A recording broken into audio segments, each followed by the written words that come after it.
Visita pastorale ad Agrigento di Monsignor Carmelo Ferraro, arcivescovo emerito della città, che ieri ha celebrato una messa presso la parrocchia Cuore Immacolato di Maria. Un invito che gli ha rivolto il parroco Don Maurizio Mangione, che esprime la sua forte gratitudine a Ferraro. Sì, sono felice di essere qui a esprimere la mia devozione e l'amore alla Madonna, a volere ringraziare il Signore che da una Chiesa che doveva essere distrutta siamo arrivati alla Chiesa del Dio vivente, la Chiesa che vive la gioia del discepolato del Signore Gesù.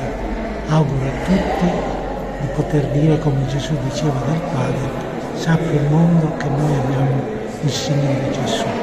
Monsignor Grazie Ferraro, per lei nella questo sua invito. omelia ha richiamato ai valori cristiani, quelli che tanto sono necessari in questa società oggi. Ecco, da questa televisione un appello per tutti quanti. L'appello è di voler gustare la presenza del Signore, perché ci è dato sulla terra di affascinarci delle parole, dei gesti, del pianto, delle sofferenze del Signore Gesù.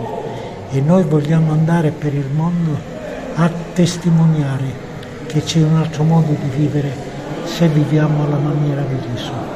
Questo è l'augurio che faccio a tutti i genitori, per i loro figli e per i piccoli che crescono.